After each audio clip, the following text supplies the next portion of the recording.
I didn't plan to fall in love with her. I planned to ruin her.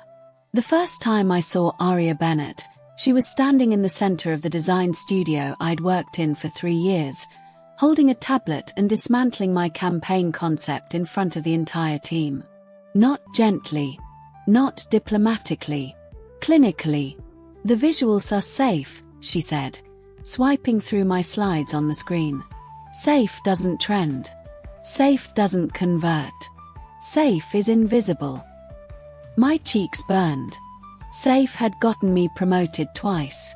She looked immaculate: tailored blazer, sharp eyeliner, dark hair pulled into a low knot that screamed control. Her voice wasn't loud, but it didn't need to be. Everyone leaned in when she spoke. "This," she continued, pointing to my tagline, "reads like someone afraid to lose." Her eyes flicked up to meet mine for the first time. "And fear is obvious." The room went silent. I should have defended myself. Instead, I stood there, pulse hammering, while the new creative director shredded my work like it was an amateur draft. After the meeting, I heard the whispers. She came from New York. She doubled engagement for 3 brands in a year. She doesn't keep underperformers. Underperformers. I had built this team's biggest account last quarter. But overnight, under her leadership, the ground felt unstable. That night, I opened my laptop at home and stared at her public profile. Aria Bennett. 29. Award-winning strategist. Ruthless reputation. Known for streamlining inefficiencies. I decided then she'd made a mistake humiliating me publicly. If she wanted fear, I would give her something to worry about. Over the next 2 weeks, I studied her like a competitor. I anticipated revisions before she could suggest them. I outpaced deadlines. I positioned my concepts strategically so they aligned with her data-driven priorities while still carrying my emotional branding style. She noticed. Of course she noticed. "You've improved," she said one evening when most of the team had left. It wasn't praise. It was assessment. "I was always good," I replied evenly. Her lips curved slightly. "Confidence is more attractive when it's backed by results." Attractive. The word lingered longer than it should have. I shook it off. This wasn't chemistry. It was competition. But the tension between us shifted. Meetings became verbal chess matches. She'd question a concept. I'd counter with metrics. I'd pitch an angle. She'd challenge the scalability. We clashed in a way that felt electric. And dangerous. The night everything changed, the city was hit by an unexpected snowstorm. The office had been hosting a late client presentation. By the time we wrapped, public transit had shut down, and roads were gridlocked. "Fantastic," I muttered, staring at the swirling white outside the lobby windows. Aria stood beside me, scrolling through her phone. "Hotels are fully booked within 5 miles. I live across the river. Bridges are closed." We stood in silence as the receptionist locked up. "I have a loft 15 minutes away," she said finally. "Walking distance." I stiffened. "I'm not staying at your place." "It's that or the lobby floor." The snow was thick, relentless. My apartment was unreachable. "I have a guest couch," she added coolly. "I'm not suggesting anything dramatic." I hesitated too long. Her eyebrow lifted slightly. "You're not afraid of losing, are you?" There it was again. Challenge. I grabbed my coat. "Lead the way." Her loft was exactly what I expected. Minimalist, high ceilings, floor-to-ceiling windows overlooking a frozen skyline. Clean lines. Controlled aesthetic. No clutter. No softness. She handed me a towel. "Bathrooms there." The power flickered once while I was changing. By the time I stepped out, wrapped in one of her spare sweatshirts, the lights cut entirely. "You've got to be kidding me," I said. She checked her phone. Grid overload. Estimated restoration by morning. The temperature began dropping almost immediately. I have one space heater, she said. It's in my bedroom. I stared at her. She stared back. We can freeze separately, she said evenly. Or not. The irony wasn't lost on me. Two women locked in a rivalry built on dominance and pride. Now negotiating survival. I'll take the floor, I muttered. There's no point being dramatic. The bedroom was stark but warmer once the heater hummed to life. The bed was large, modern, uninviting. Until it wasn't. We lay stiffly on opposite sides, fully clothed, a visible gap between us. Silence stretched. The wind rattled the windows. This doesn't change anything, I said into the dark. Of course not, she replied. But her voice sounded closer than before. The temperature kept falling. Eventually, instinct overrode pride. Our shoulders brushed. Then arms. Neither of us moved away. Her body was warm. Solid. Real. You still think my campaign was safe? I whispered. I think you hide behind caution. And you hide behind control. A pause. That's not inaccurate. The honesty surprised me. The space between us dissolved inch by inch until there wasn't any space left. Her hand rested tentatively at my waist. Still planning to ruin me, she murmured. I swallowed. I admitted. And now? Her breath was warm against my neck. I don't know. The storm outside intensified. Inside, something entirely different began to thaw. I didn't sleep. Not really. Every time I drifted, I became hyper-aware of the weight of her arm across my waist, the steady rise and fall of her breathing against my back. The heater hummed in uneven intervals, struggling against the cold pressing at the windows. Outside, the storm howled. Inside, everything was too quiet. At some point in the night, she shifted closer. Not accidental. Deliberate. Her forehead brushed the back of my shoulder. A slow exhale warmed the fabric of the sweatshirt she'd given me. My pulse reacted like she'd touched bare skin. This was ridiculous. I hated her. I reminded myself of that as the hours dragged by. I replayed the humiliation in the conference room. The way she'd dissected my work. The way she'd looked at me like I was a problem to solve. And yet, her hand tightened slightly at my waist when the wind hit hard enough to rattle the glass. Protective. The contrast unsettled me more than the proximity. By the time grey morning light filtered weakly through the curtains, we were tangled in a way neither of us could pretend was accidental. My leg hooked loosely over hers. Her fingers curled lightly against my hip. If I moved, I'd wake her. If I stayed, I'd betray every defensive speech I'd rehearsed in my head. She stirred first. There was a subtle stillness when she realized our position. I felt it before she spoke. Well, she murmured, voice low with sleep. This is inconvenient. I huffed softly. You're the one who moved. I don't thrash. You migrated. A beat of silence. Are you uncomfortable? The question wasn't sharp. It wasn't sarcastic. It was careful. I should have said yes. Instead, I said, no. Her fingers flexed slightly, then stilled again. For a few suspended seconds, neither of us pulled away. Then reality reasserted itself. She shifted back first, sitting up and running a hand through her hair. Without the perfect bun and tailored blazer, she looked softer, less constructed. Human. I'll make coffee, she said, almost too briskly.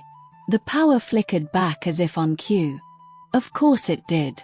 I rolled onto my back, staring at the ceiling. The warmth she left behind cooled too quickly. In the kitchen, she moved with efficiency, measured steps, controlled gestures. The Aria Bennett from the office was reassembling herself. By the time she handed me a mug, her expression was neutral again. "Roads should reopen within an hour," she said. I nodded.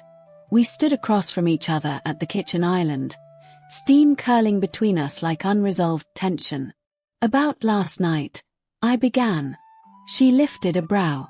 "We didn't do anything scandalous." "That's not what I meant."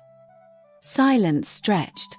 "You think proximity equals vulnerability," she said finally. "And you think avoiding it equals strength." A flicker in her eyes. "We were cold," she said evenly. "It was practical." "Right. Don't romanticize it." The word hit harder than it should have. I wasn't. Good. But her grip tightened slightly around her mug. The walk back to the office was quieter than usual. Snow crunched under our boots. The city looked softened, edges blurred by white. Inside the building, warmth and fluorescent lighting felt almost artificial after the storm. By the time we stepped into the elevator, the tension had rebuilt itself into something sharper. "Last night doesn't change our dynamic," she said without looking at me. "You keep saying that. Because you keep implying otherwise." "I'm not implying anything." The elevator dinged. Doors opened. We stepped out together, masks fully restored. The team was already buzzing about the storm, about miscommutes and power outages. No one suspected where we'd been. But something between us had shifted. In the meeting that afternoon, she challenged my new concept again. "This angle lacks risk," she said, tapping the table lightly. "It lacks recklessness," I corrected. "Recklessness drives disruption. Disruption without direction collapses." The room went silent. There it was, that spark again. But underneath it now was memory. Of warmth. Of shared breath in the dark. Her gaze lingered a second longer than necessary. "Prove it," she said quietly. "Challenge. Always challenge." "Fine." Over the next week, we worked later than anyone else.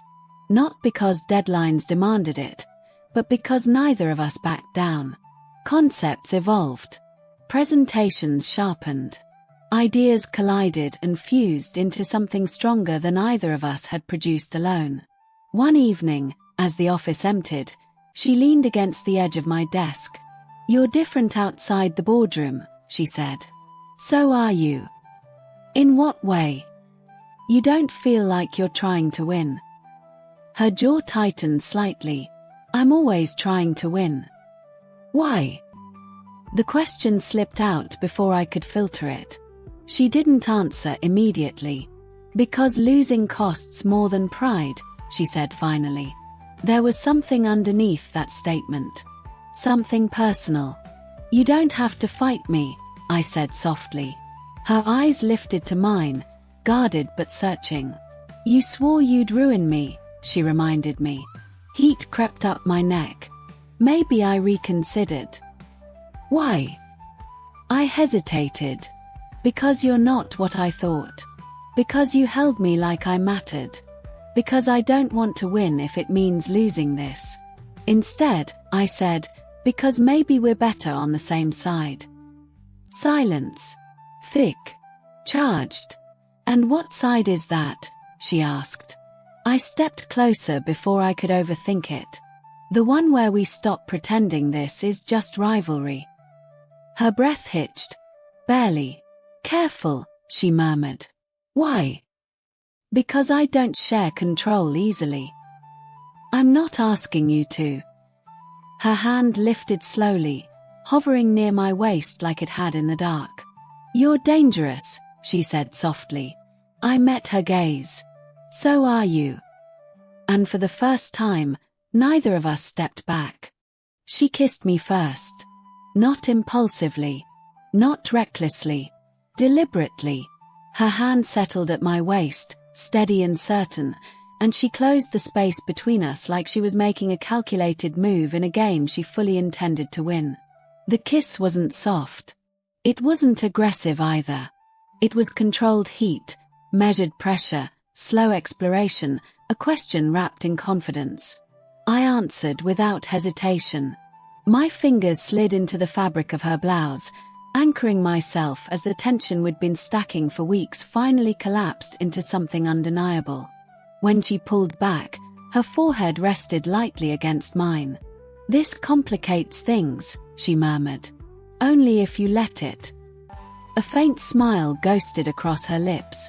"You assume I don't enjoy complications." "That's because you don't." She studied me for a second longer, as if recalibrating. "We keep this contained," she said finally. "Contained?" "Yes. No office drama. Obviously. No favoritism." She tilted her head slightly. "You think I'd compromise professional integrity? I think you hate losing control." That landed. Her hand tightened subtly at my waist before she stepped back. "Exactly," she said. "We didn't label it. We didn't define it.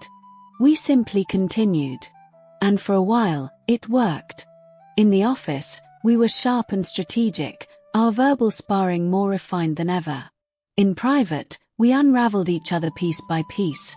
Late-night dinners after deadlines, quiet laughter over takeout containers in her loft, stolen kisses in the shadowed hallway outside the conference rooms. The contrast made it intoxicating. Public tension. Private softness. Except softness was a dangerous word with her. One evening, we were reviewing campaign analytics on her couch, legs tangled casually as charts flickered across her laptop screen. "Engagement's up 23%, I said, tapping the trackpad. "Because we took a risk," she replied. "Because we balanced it." She glanced at me. "You need credit." "I need partnership." The word hung between us. Her expression shifted, just slightly. "Careful," she said again, quieter this time. "Why does that word scare you?" "It doesn't." "It does." She closed the laptop slowly. "You think because we share a bed occasionally that you understand me?" I leaned back, crossing my arms. "I think because you let me see you when you're not performing, you're more than you pretend to be." Her jaw tightened. "I don't pretend. You construct." Silence. That was the difference between us. I felt things loudly. Immediately. I said them. She filtered. Measured. Withheld. "Emotional impulsivity is not strength," she said evenly. "And emotional isolation isn't either." The air shifted, colder than the night of the storm. "You're crossing into territory you don't understand," she warned. "Then explain it to me." "I don't owe you explanations." There it was. Control. I stood. "See? That's the problem. You think letting someone in means losing something. And you think attachment fixes everything. I think you're scared." The word detonated softly between us. Her expression hardened instantly. "Don't project your insecurities onto me. I'm not the one afraid of words like partnership." She stood too, distance crackling between us now. "This is exactly why boundaries exist," she said. "You mean walls. I mean survival." That stopped me. Survival from what? I asked quietly. She didn't answer. The silence felt heavier than any argument. Finally, she stepped away, moving toward the kitchen as if creating physical distance could restore control. "I don't do messy," she said, back still turned. "And what do you call this?" "A lapse in judgment." The words hit harder than I expected. "A lapse," I repeated. She closed her eyes briefly before facing me again. "I built my career by staying focused. Detached. Efficient. I don't blur lines. You already did. And that was a mistake. The room felt smaller. You don't mean that. Her hesitation lasted half a second too long. It complicates things, she corrected. That's not the same. But she was retreating. I could see it, the walls rebuilding brick by brick. You said we keep it contained, she continued. That's what this is. Contained. So what happens when it doesn't feel contained anymore? Her gaze flickered. It has to. The implication was clear.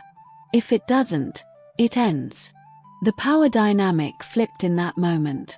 For weeks, I'd thought I was the one chasing her, trying to break through her control. Now I realized she was the one holding the detonator. And she was prepared to press it. Fine, I said quietly. We keep it contained. But something inside me shifted. Not anger. Clarity. She wasn't cruel. She was terrified of losing the version of herself she'd fought to become. The woman who didn't need anyone. The woman who won. That night, when I left her loft, there was no kiss goodbye. No lingering touch. Just a careful distance that felt colder than the snowstorm that started all of this. The next morning at the office, she was immaculate again. Blazer sharp. Expression unreadable. Good morning, she said evenly during the briefing. Morning, I replied. No one noticed the fracture. But I felt it. The rivalry we'd once performed now felt safer than whatever this was becoming. And for the first time since that night in her bed, I wondered if ruining her might have been easier than trying to love her. We reverted to sharp edges. It was almost a relief. Meetings became cleaner. Conversations more efficient. The playful undercurrent vanished, replaced by something colder but stable. If anyone noticed the shift, they didn't comment. Productivity was high. Results were strong. On paper, nothing was wrong. But I felt the absence everywhere. She no longer lingered by my desk after hours. No more shared rides home. No more quiet texts dissecting campaign ideas at midnight. We existed in the same orbit without touching. Contained. That was the word she'd chosen. Contained felt like suffocating in slow motion. 2 weeks passed like that. Then the biggest pitch of the year landed on our desk. A global lifestyle brand. Massive budget. Career-defining. If we won it, Aria's leadership would be cemented. If we lost it, the board would start asking questions about her aggressive restructuring. Pressure changes people. Under pressure, she became sharper than ever. Under pressure, I missed her more than I expected. We worked side by side on the pitch deck for days, barely speaking about anything unrelated to strategy. But the tension was different now. Less electric, more restrained. One night, close to midnight, the office emptied except for us. She stood at the screen, adjusting a slide transition. This visual lacks emotional hook, she said. It's intentional, I replied. The campaign builds gradually. Gradual doesn't sell urgency. Urgency doesn't always build loyalty. She turned to face me fully. You're arguing instinct. You're arguing fear. Her eyes flashed. I don't make decisions from fear. You make them to avoid risk. That's leadership. That's control. Silence thickened between us. This wasn't about the slide anymore. You think I pulled back because I'm scared, she said quietly. I know you did. And you think pushing me fixes that? No. I think pretending we don't matter to each other makes it worse. Her expression tightened. We agreed to boundaries. You declared boundaries. And you agreed. Because I didn't want to lose you completely. The confession slipped out before I could stop it. She froze. The fluorescent lights hummed overhead. You're not losing me, she said. But her voice lacked conviction. I already did. That landed. Her gaze softened for a fraction of a second before she looked away. This is exactly why I avoid this, she said. Feelings distort clarity. They also make things worth fighting for. I fight for success. And who fights for you? The question hung there, fragile and dangerous. She opened her mouth, then closed it again. I stepped closer. You don't have to do everything alone. Yes, she said, almost instinctively. I do. There it was. Not arrogance. Belief. Somewhere along the way, she'd convinced herself dependence equaled weakness. Who taught you that? I asked gently. Her jaw tightened. We have a pitch in 3 days, she said. Focus. Deflection. I exhaled slowly. You can't outwork vulnerability. She didn't respond. Instead, she reached for the remote and advanced to the final slide. We need something unforgettable here, she said. I watched her for a long moment. Then I stepped forward, took the remote from her hand, and deleted the last slide entirely. What are you doing? She demanded. Trusting us. I pulled up a blank screen. We've been building this entire campaign around curated perfection, I said. But the brand wants authenticity. That's risky. Exactly. I turned to face her. What if we pitch honesty? Not polish. Not control. Real connection. Her eyes searched mine. You're talking about the campaign, she said carefully. Yes. But we both knew I wasn't only talking about the campaign. She hesitated. That hesitation was everything. Do it, she said finally. 3 days later, we stood side by side in front of the client board. The room was sleek. Intimidating. High stakes. She opened with strategy. Clean. Precise. Commanding. I followed with story. Emotion. Narrative. Connection. We didn't interrupt each other. We built off each other. Balanced. When we reached the final slide, the one we'd rebuilt together, the room was silent in the best possible way. The client leaned forward. This feels real, she said slowly. That's the point, I replied. After the meeting, we stepped into the elevator alone. The doors closed. Neither of us spoke. Then she exhaled, a slow, steady release of tension. You were right, she said. About risk. I smiled faintly. Don't look so surprised. She turned toward me, expression softer than it had been in weeks. I don't like not being in control, she admitted. I know. But when we present together. Her words trailed off. It works, I finished. She nodded. Yes. The elevator hummed downward. I pulled back because I didn't know how to integrate this without compromising myself, she said quietly. You don't have to compromise, I said. You just have to expand. Her gaze lifted to mine. Expand, she repeated softly. The doors slid open to the lobby. We didn't move. I don't want to contain this anymore, she said. The vulnerability in her voice was subtle, but unmistakable. Then don't, I replied. For a heartbeat. Neither of us breathed. Then she stepped forward, closing the space she'd rebuilt brick by brick. This time when she kissed me, there was no calculation.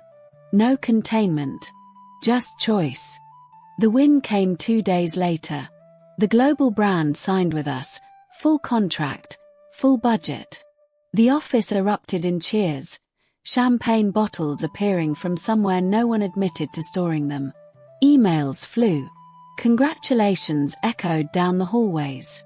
At the center of it all stood Arya, composed, gracious, accepting praise like it was routine.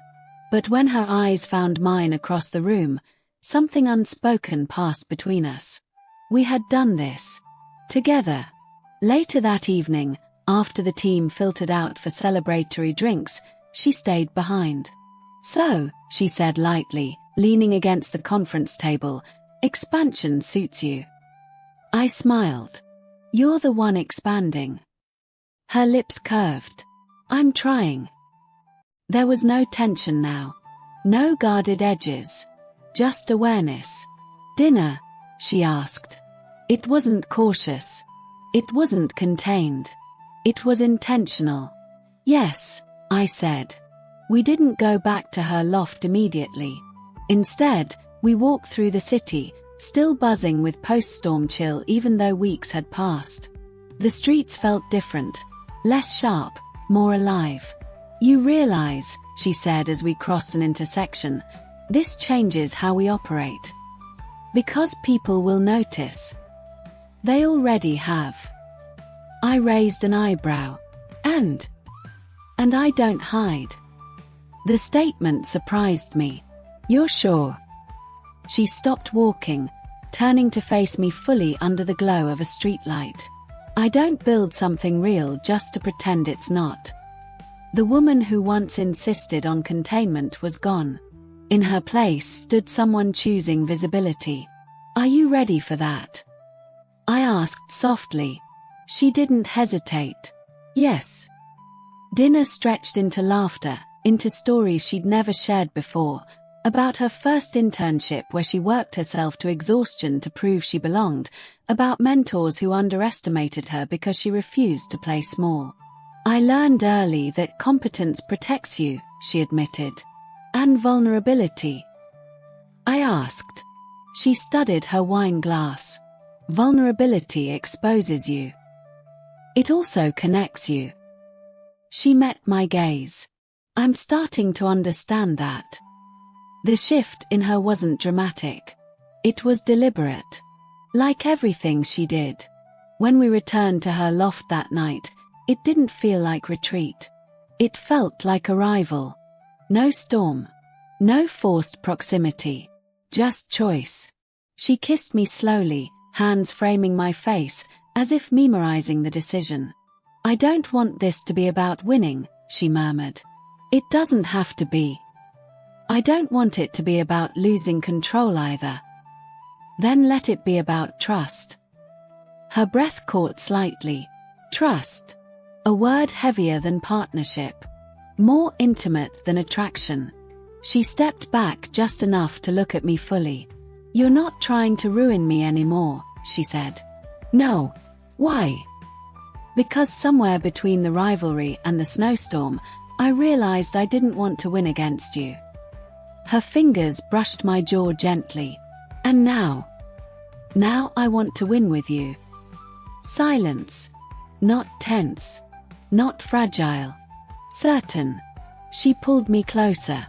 This time when we ended up in her bed, it wasn't accidental survival. It wasn't charged defiance. It was alignment. Morning light spilled across the room, warm and steady. I woke first, watching her sleep without the rigid control she carried during the day. One arm stretched across the pillow where I'd been. Her hair loose, face relaxed. She looked younger. Less armored. I brushed a strand of hair from her forehead. Her eyes opened almost instantly. "You're staring," she murmured. "Studying," I corrected. A faint smile. "Dangerous habit. Only if you're hiding something." She shifted closer, wrapping an arm around me. "I'm not hiding," she said quietly. And she wasn't. The weeks that followed weren't dramatic. They were steady. We navigated office dynamics openly but professionally. If colleagues suspected more, they respected the results too much to question it. Our campaigns grew bolder. Our disagreements became productive rather than combative. We still challenged each other. But it felt like sharpening, not sparring. One evening, as we reviewed a new project brief, she glanced at me thoughtfully. "You know," she said, "if you'd actually tried to ruin me, you might have succeeded." I laughed softly. "You underestimate yourself."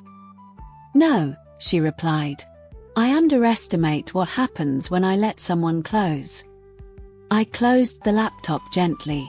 Being close doesn't make you weaker. It makes me accountable. To what? To showing up fully. I smiled. That's not weakness. She leaned in, pressing a soft kiss to my lips.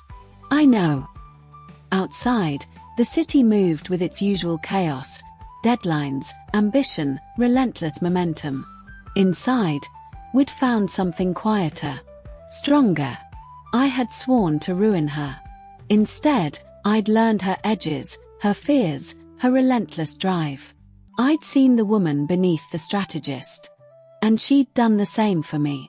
We didn't become softer versions of ourselves. We became expanded ones. And sometimes, late at night, when the world narrowed to shared breath and tangled sheets, she would whisper the same question she asked that first night during the storm. Still planning to ruin me?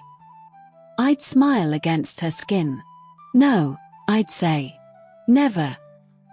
Success didn't calm things down. It intensified them. With the global account secured, expectations doubled. The board scheduled more frequent reviews. Industry blogs began naming Aria as one of the most disruptive creative directors of the year. Disruptive. The word followed her everywhere now. She pretended not to care. I knew better. Recognition meant visibility. Visibility meant scrutiny. And scrutiny meant risk. One Monday morning, HR sent out a neutral but pointed email about workplace relationship disclosures. No names mentioned. No accusations. Just policy. The office buzzed. Aria read the email once, then closed her laptop calmly. Predictable, she said. You want to address it? I asked.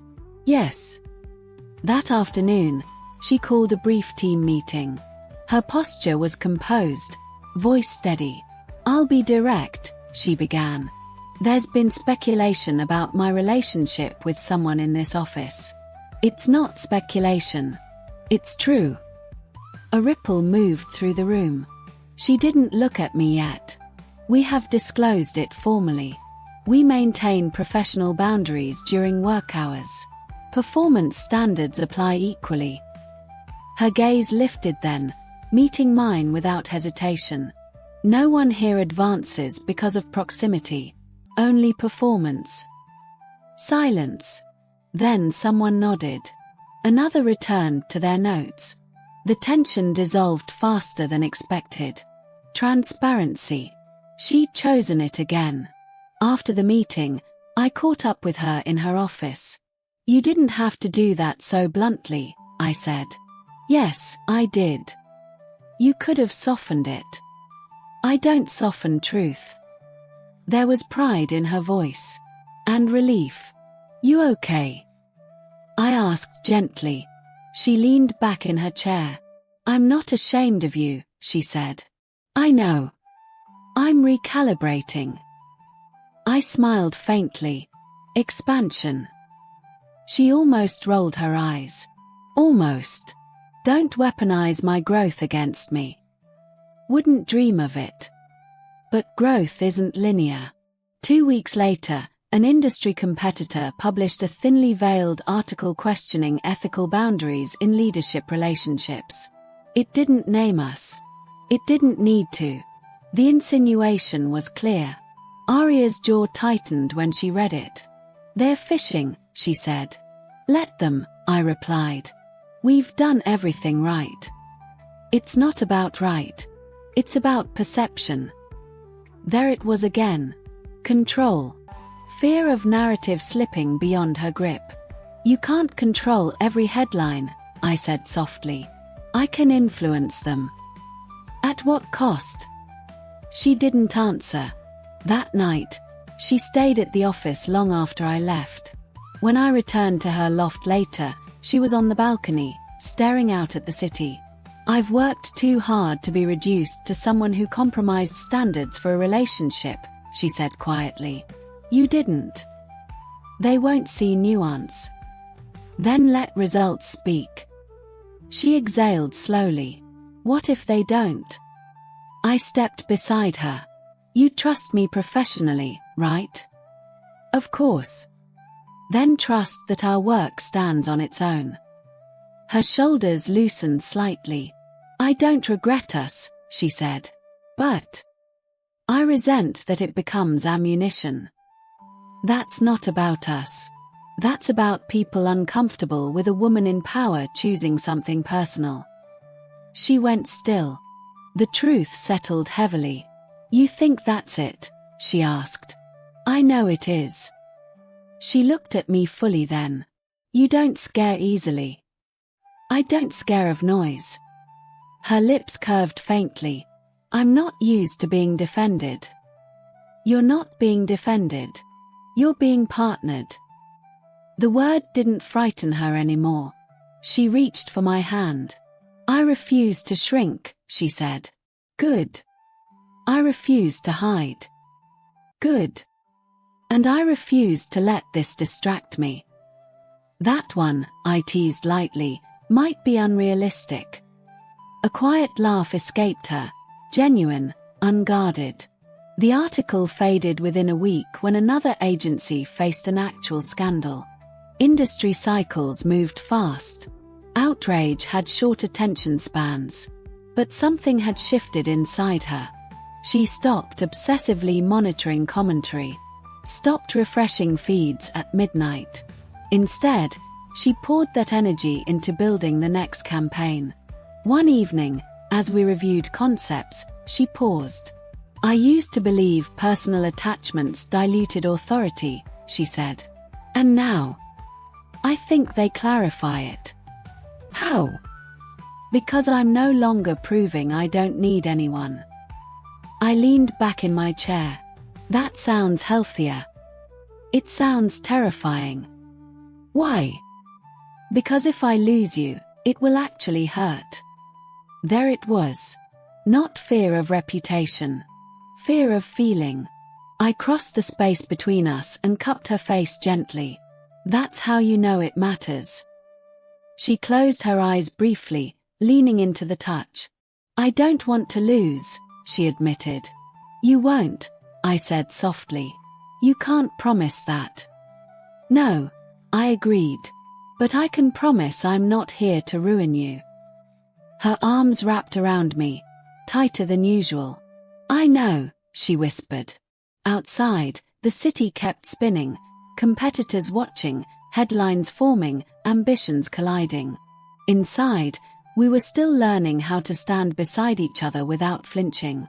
Love hadn't made her weaker. It had made her visible. And visibility, she was learning, wasn't the enemy. It was the risk worth taking. The first real crack didn't come from the outside. It came from ambition. 6 months after the snowstorm, Aria received an offer from a New York firm. Global scale, triple the resources, full creative autonomy. The kind of offer people didn't decline without a second thought. She didn't tell me immediately. I found out because I walked into her office one evening and saw the contract open on her screen. You're leaving, I said. She closed the laptop too quickly. It's exploratory. Exploratory contracts don't list start dates. Silence settled between us. I was going to tell you, she said carefully. When? When I knew what I wanted. The words stung more than they should have. You didn't think I deserved to know you were considering moving across the country. It's not about deserving. Then what is it about? She stood, tension pulling her posture tight. It's about not letting my personal life dictate my professional ceiling. I felt that like a blow. You think I'm your ceiling? No, her voice sharpened.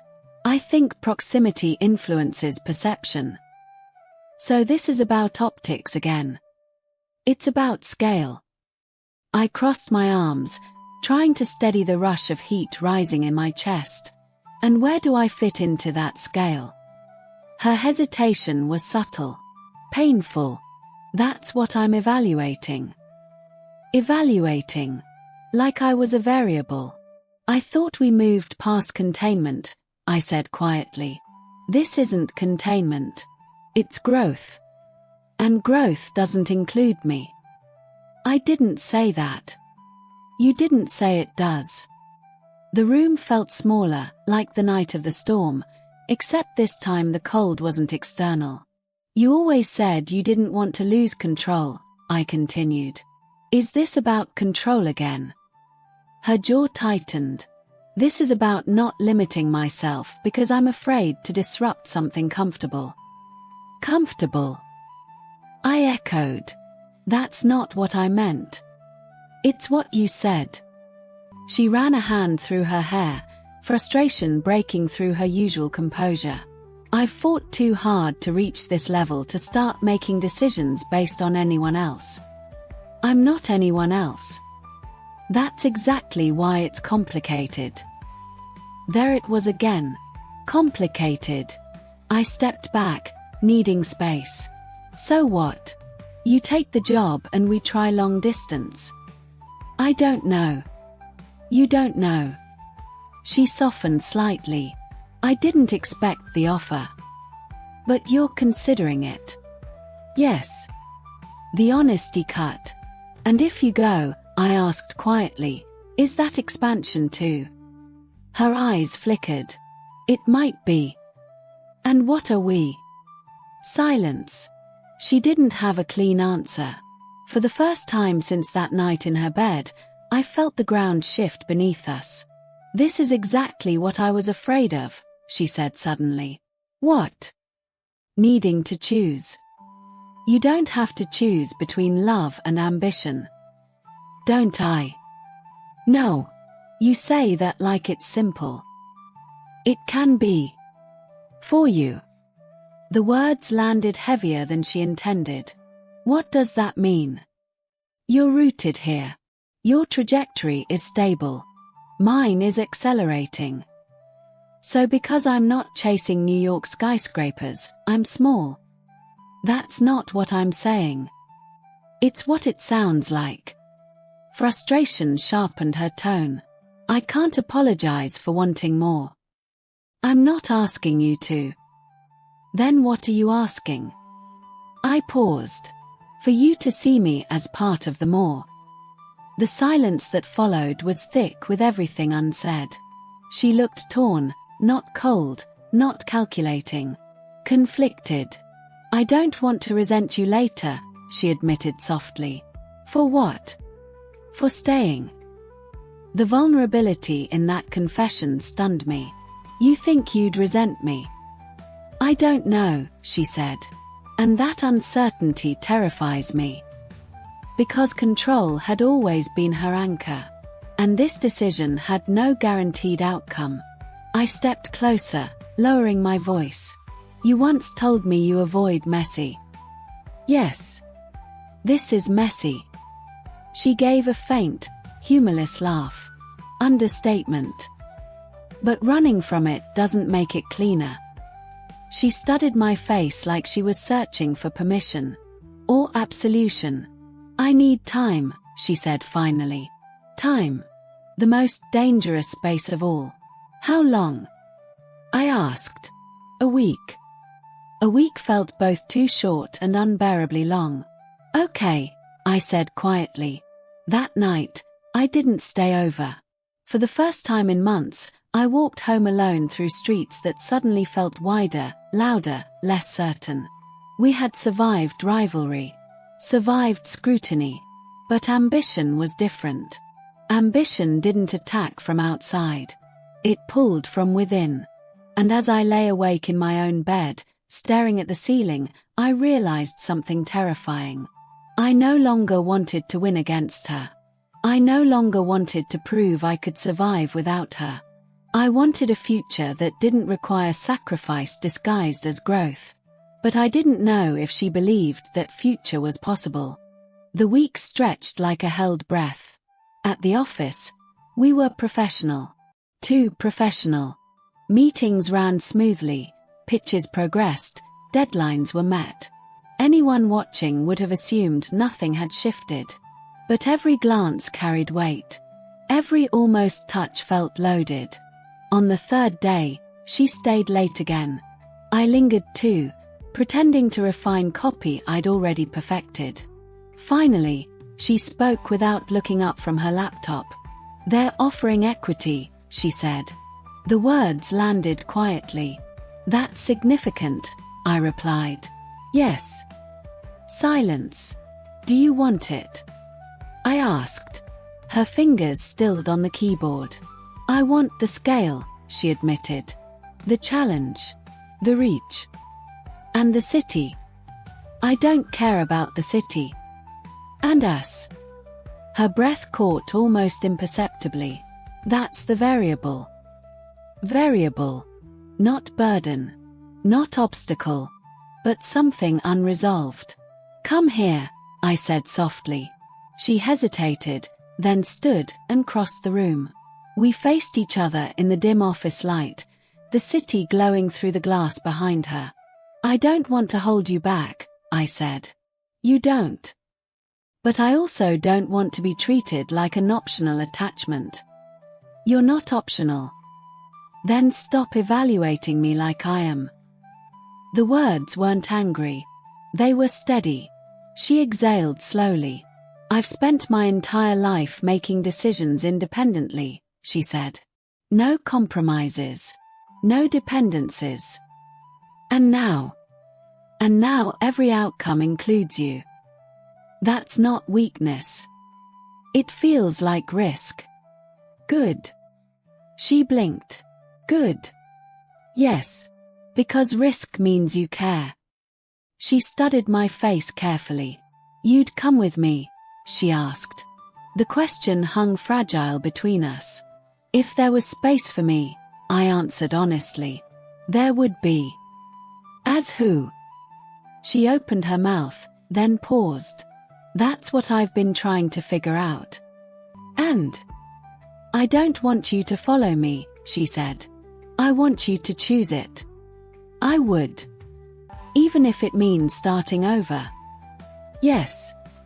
The simplicity of my answer shook something loose in her expression.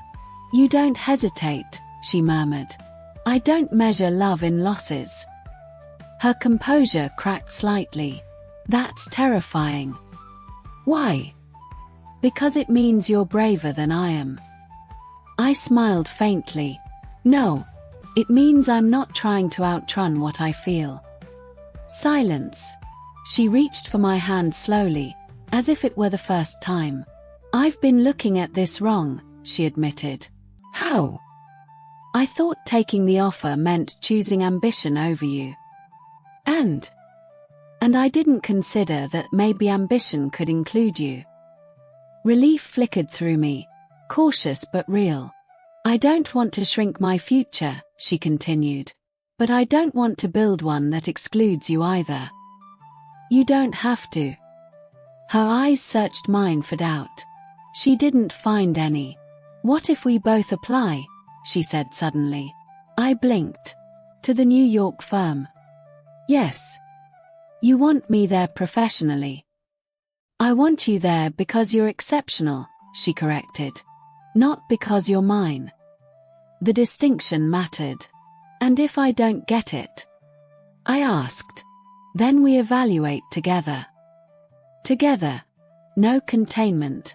No unilateral decisions. Just shared calculus. She stepped closer. "I was afraid that loving you meant I'd lose my edge," she confessed.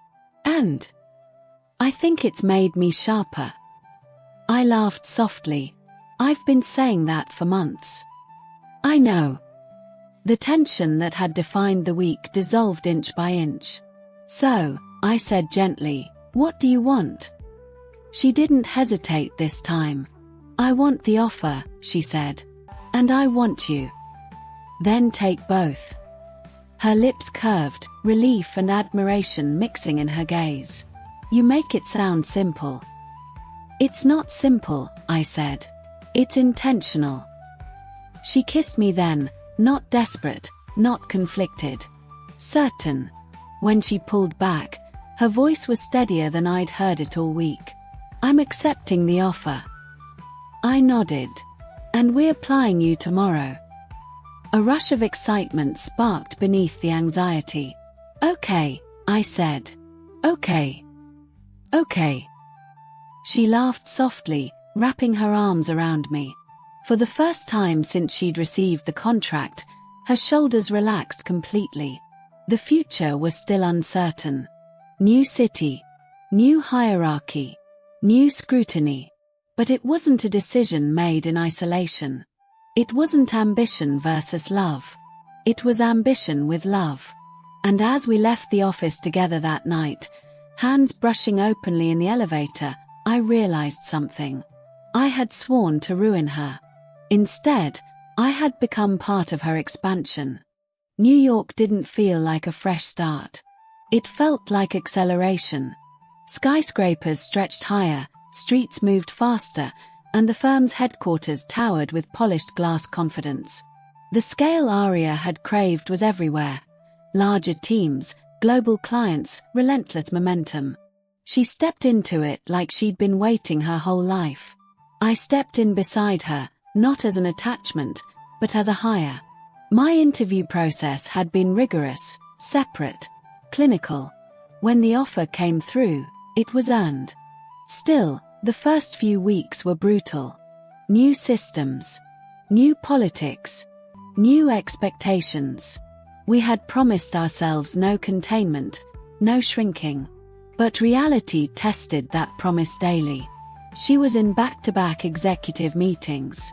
I was navigating a new team skeptical of an outsider who had followed their rising star creative director across state lines.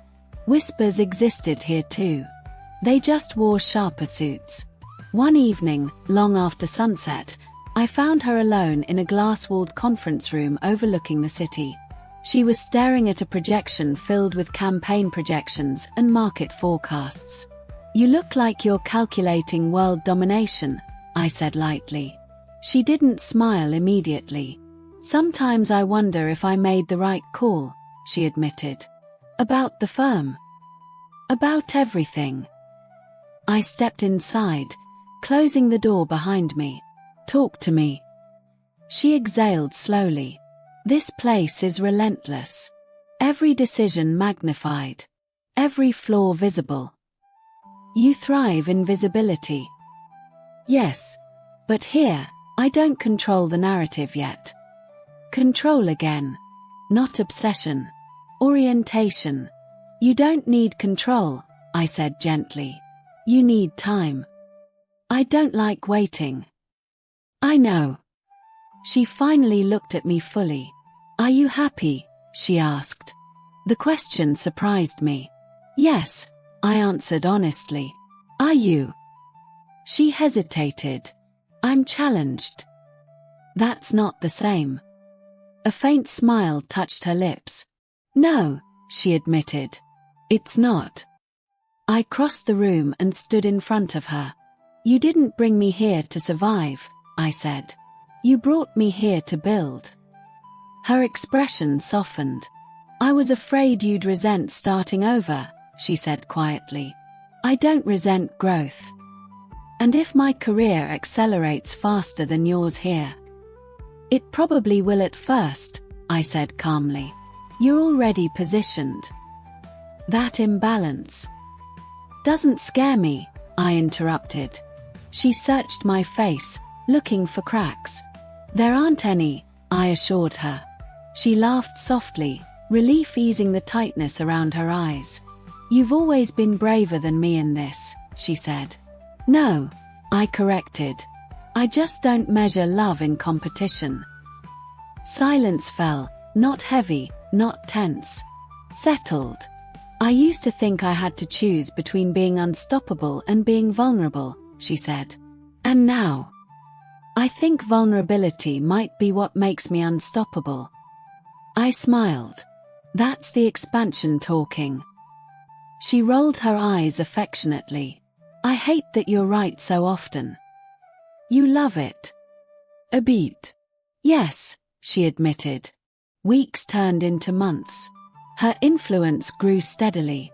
She didn't dominate the firm overnight, but she reshaped it, introducing bolder campaigns, empowering younger creatives, redefining risk. I carved my own space too, leading strategy sessions, pitching ideas that blended emotional intelligence with measurable impact. We weren't identical. We were complementary. At home, our apartment overlooked the East River. Smaller than her old loft. Warmer. No snowstorm required. Some nights, we still ended up tangled in bed after long debates about positioning and storytelling. Still planning to ruin me? She'd tease softly against my shoulder. I'd laugh quietly. You'd be disappointed if I did. Probably. One evening, after a particularly successful global launch, she stood by the window watching the skyline shimmer. You know, she said thoughtfully, if you hadn't walked into that studio ready to challenge me, I might have stayed efficient forever. And bored, I added. Yes, she agreed. She turned toward me, expression steady and open in a way that would have stunned the woman she used to be. You didn't ruin me, she said. No, you refined me. The words were simple. Earned. And you didn't contain me, I replied. No, she said softly. I expanded. We had both been afraid in different ways. She feared losing control. I feared losing her. But somewhere between rivalry and relocation, between one bed during a snowstorm and a shared skyline in a new city, we stopped framing love as a threat. It wasn't something to conquer. It wasn't something to manage. It was something to build with. And as we stood there together, city lights flickering like distant constellations, I realized something undeniable. I had sworn to ruin her. Instead, we had rebuilt each other. Not smaller. Not safer. Stronger.